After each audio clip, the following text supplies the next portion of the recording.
In ex-ATS official Mahibub Muzawar has made explosive claims stating that he was ordered to arrest RSS head Mohan Bhagwat. Muzawar stated that he was ordered to fabricate Mohan Bhagwat. In a big claim, he went on to say that Maharashtra ATS officials also carried out murders during the ensuing probe into the 2008 Malegaon blast. He further claimed that the order given to him was aimed at establishing that there was a saffron terror, and he also has stated that he did not follow the horrific order, due to which a false case was registered against him and his career was destroyed. He's also alleged that he has documentary proof that regarding the same as well. So those are the details that are coming in terms of this explosive claim that has been made by him. Joining me on the telecast is Shahid Ansari. Shahid, how true are these claims that he is making? What exactly has he revealed so far? रिया, जब Malegaon bomb blast के मामले में 7 आरोपियों को बरी कर दिया गया है सबूतों के बिना पर, सबूतों के न होने के बिना पर, तो उसके बाद से जो है कई मामले जो सामने आए। और देखिए, जो भी आरोपी बात किए या जो छूटने के बाद बात किए, तो एक नाम जो ज्यादा सामने आ रहा है वो नाम है परमवीर सिंह का। तत्कालीन जो है एटीएस में वो डीसीपी थे, और परमवीर सिंह का जो नाम आ रहा है, परमवीर सिंह को लेकर अब जो है उन्हीं के एक अफसर जो है एटीएस में महबूब मुजावर जो थे, वो अभी फिलहाल सोलापुर में रहते हैं। महबूब मुजावर अभी रिटायर हो चुका है। महबूब मुजावर ने कहा है कि उस दौरान जो है इस केस की इन्वेस्टिगेशन उनको दी गई थी, और उस दौरान उन्हें जो है आरएसएस चीफ मोहन भागवत को जो है गिरफ्तार करने का हुक्म जारी किया गया था। और यह हुक्म जारी करने वाले कोई और नहीं बल्कि परमवीर सिंह और उस वक्त के एटीएस के जो उनके सीनियर अफसरान है, उन्होंने जो है मुजावर को यह हुक्म दिया था। उन्होंने ऐसा नहीं किया, जिसको लेकर जो है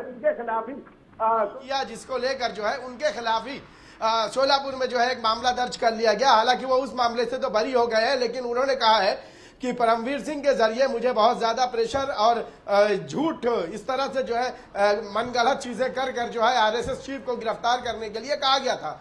यही नहीं, उन्होंने ये भी कहा है कि सीक्रेट फंड से उन्हें पैसे भी दिए गए, और इसके साथ साथ ये कहा है कि जो उनके जरिए जो कोर्ट में चार्जशीट दाखिल की गई है, उसमें भी जो है मरने वालों को जिंदा बताने के लिए कहा गया था। इस तरह की बहुत सारी बातें थी जिसमें उन्होंने परमवीर सिंह पर जो है इल्जाम लगाया है। उन्होंने कहा है कि मैं और कई अफसरान जो है परमवीर सिंह के खास अफसरान में शामिल थे। उन्होंने ये भी बताया है कि इस पूरे मामले की जांच के लिए मैं देश के अलग अलग हिस्सों में गया, अजमेर गया, भोपाल गया और कई जगहों पर, इंदौर गया, इन सारी जगहों पर गया।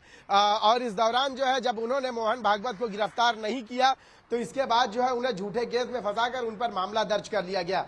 उन्होंने कहा है कि मैंने मेरे ऊपर दर्ज किए गए मामले को लेकर मैंने फेस किया और मैंने जो है उसमें बरी भी हो गया, लेकिन जो है ये सारी चीजें जो हुई है उस वक्त ये मैं बयां कर रहा हूं। उन्होंने एक नाम, जो सिर्फ यही नहीं, आपको मैं बताऊं रिया, कि सिर्फ ये नाम परमवीर सिंह का नाम सिर्फ उनके ही अफसर जो है महबूब मुजावर के जरिए नहीं लिया जा रहा है, बल्कि इससे पहले जो आरोपी बाइज्जत जो सबूतों के अभाव पर जो आरोपी बरी हो गए हैं, उन आरोपियों ने भी जो है परमवीर सिंह के जरिए जो है ये सारी बातें कही है कि परमवीर सिंह ने इस मामले में क्या भूमिका अदा की थी। परमवीर सिंह के जरिए जो इस जांच में फर्जीवाड़ा और जो आरोपियों को टॉर्चर करके किया गया, ये सारी बातें जो है कही गई। आपको मैं बता दूं कि परमवीर सिंह का नाम कई मामलों में, और वो हमेशा से कंट्रोवर्सी का शिकार रहे।